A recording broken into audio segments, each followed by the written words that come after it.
तो बच्चों, आप सभी लोगों का स्वागत है अपने यूट्यूब चैनल पीसीएम मंत्रा में। और पिछले टर्म में हम लोगों ने बायोलॉजी को शुरुआत कर दिया था, जो इंटर का सेकंड टॉपिक है पुष्पी पौधों में लैंगिक जनन। अब इसके हम लोग उसमें देख लिए थे कि पुष्प के विभिन्न भाग। आज उसके आगे के वीडियो को शुरू करते हैं, तो देखते हैं। पुष्प के भाग, पार्ट ऑफ फ्लावर। तो पुष्प के मुख्यतः दो भाग होते हैं, एक सहायक भाग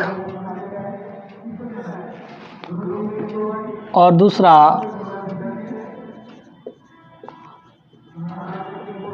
आवश्यक भाग। इसे कहते हैं एसेसरी पार्ट और इसे कहते हैं नेसेसरी पार्ट। सहायक भाग को एक और नाम से जाना जाता है, इसको हम नॉन रिप्रोडक्टिव पार्ट भी कहते हैं, और आवश्यक भाग को हम रिप्रोडक्टिव पार्ट के नाम से भी जानते हैं।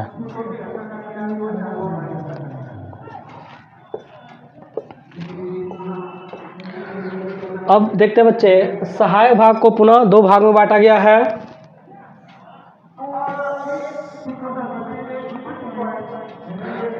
जिसमें सबसे बाहर की ओर, या इस तरह कह सकते हैं कि पुष्प में सबसे बाहर की ओर जो भाग होता है उसे हम बाहरी चक्र कहते हैं। इंग्लिश में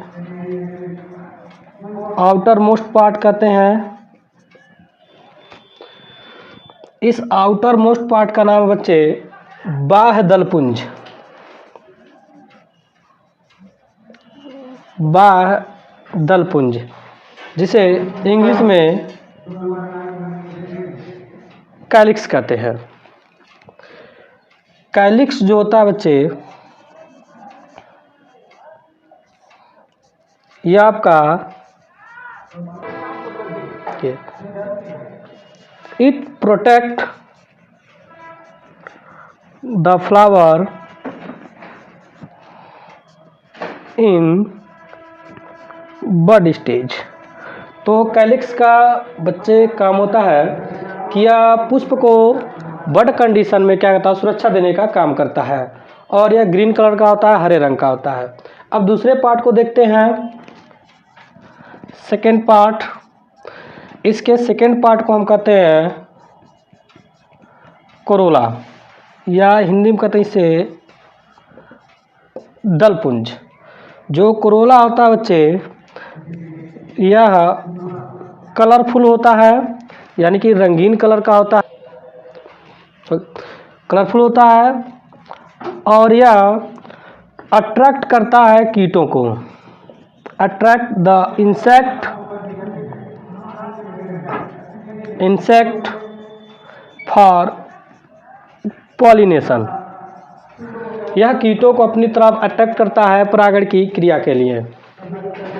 तो सहायक भाग इसके दो होते हैं बच्चे, एक बाहरी चक्र जिसे आउटर मोस्ट पार्ट, जिसे हम बाह्य दलपुंज कैलिक्स कहते हैं। कैलिक्स बच्चे ग्रीन कलर का होता है, हरे रंग का होता है, और यह पुष्प को बड स्टेज में सुरक्षा देने का काम करता है। इसके दूसरे पार्ट को हम कोरोला कहते हैं, दलपुंज कहते हैं, जो कलरफुल होता है, रंगीन कलर का होता है, और यह पॉलिनेशन के लिए या परागण के लिए कीटों को अपनी तरफ आकर्षित करता है। अब देखते हैं बच्चे इसके आवश्यक भाग को। इसके आवश्यक भाग को भी दो भाग में बांटा गया है। इसके पहले भाग को या थर्ड पार्ट कहते हैं, अगर शुरू से चलते हैं पुष्प की साइड से बाहर से अंदर की ओर। थर्ड पार्ट को हम नाम देते हैं एंड्रोसियम, हिंदी में इसे कहते हैं पुमंग, पुमंग कहते हैं बच्चे। और जो पुमंग होता है यह होता है मेल पार्ट ऑफ फ्लावर। यह पुष्प का नर जननांग होता है। जो एंड्रोसियम होता है वो पुष्प का नर जननांग होता है। इसके इनर मोस्ट लेयर को देखते हैं, चौथे भाग को, इनर मोस्ट लेयर, सबसे अंदर वाले भाग को, और इस अंदर वाले भाग को कहते हैं बच्चे गायनोसियम। अंदर वाले भाग को गायनोसियम कहते हैं और हिंदी में इसे जायांग कहते हैं। यह बच्चे जो जायांग होता है वह पुष्प का मादा जननांग होता है, फीमेल पार्ट ऑफ फ्लावर।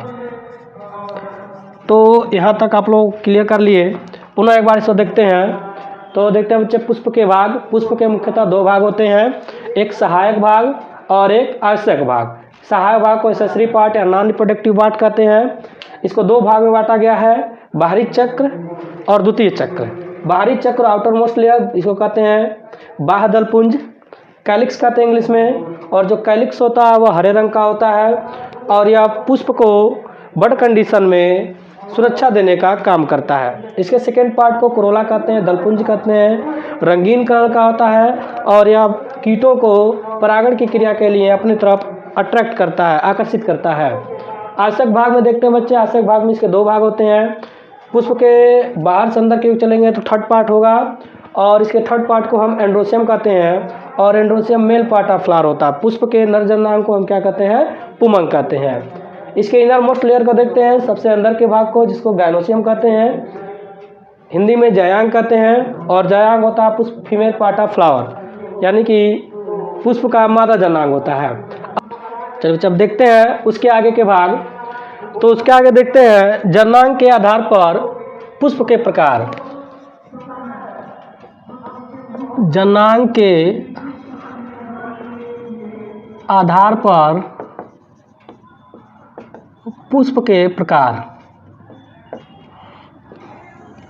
तो जननांग के आधार पर पुष्प को मुख्यतः दो भाग में बांटा गया है। पहला बच्चे होता है एक लिंगी पुष्प,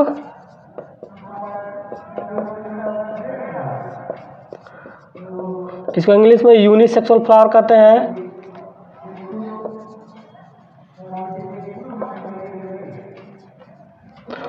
और दूसरा होता है उभयलिंगी पुष्प।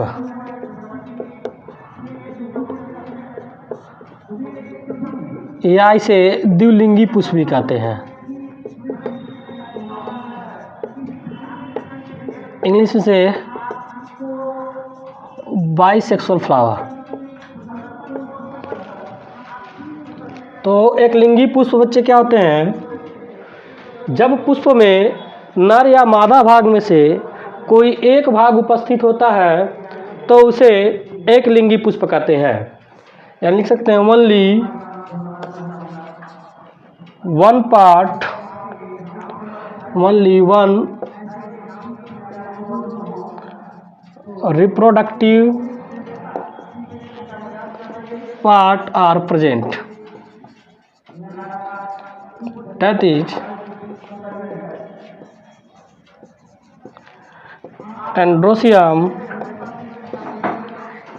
और गायनोसियम।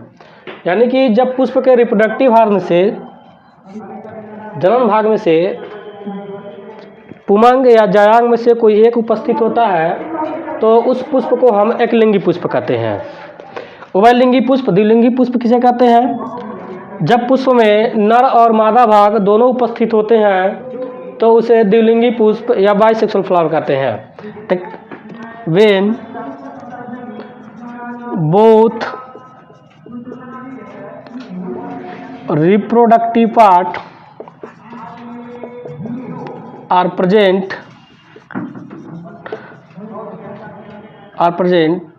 called bisexual flower। यानी कि पुष्प में जब मेल और फीमेल भाग दोनों उपस्थित होते हैं तो उसे हम उभयलिंगी या द्विलिंगी कहते हैं। इसका एग्जाम्पल बच्चे देख सकते हैं। इसका एग्जाम्पल पपीता, तो सबसे आसान उदाहरण जो आपके आसपास मिलता है पपीता। इसके बाद तरबूज, इसके बच्चे जो पुष्प होते हैं वह एक लिंगी होते हैं। इसमें देखते हैं बहुत सारे एग्जाम्पल है, बस कॉमन एग्जाम्पल गुड़हल, सरसों जो आपके आसपास देखने को मिलता है। इसके आगे देखते हैं बच्चों पुष्पीय पादपों में लैंगिक जनन के समय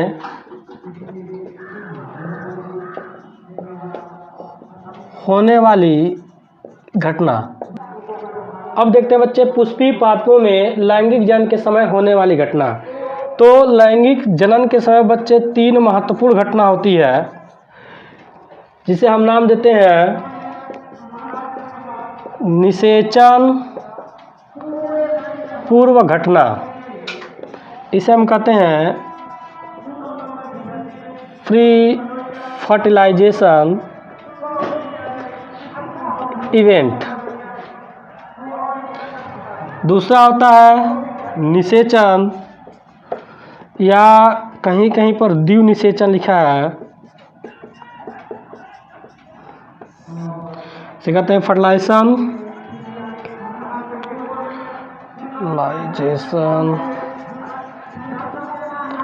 और इसे डबल फर्टिलाइजेशन कहते हैं। और तीसरा बच्चे होता है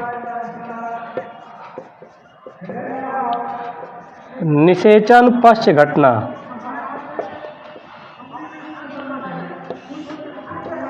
इसे कहते हैं पोस्ट फर्टिलाइजेशन इवेंट। तो यह होता है पुष्पीय पादपों में लैंगिक जनन के समय होने वाली घटना है, जिसे 3 भाग में बांटा गया है, निषेचन पूर्व घटना, निषेचन और निषेचन पश्च घटना। उम्मीद है बच्चों आप लोगों को वीडियो समझ में आया होगा और अब नेक्स्ट अगले वीडियो में मिलते हैं। धन्यवाद।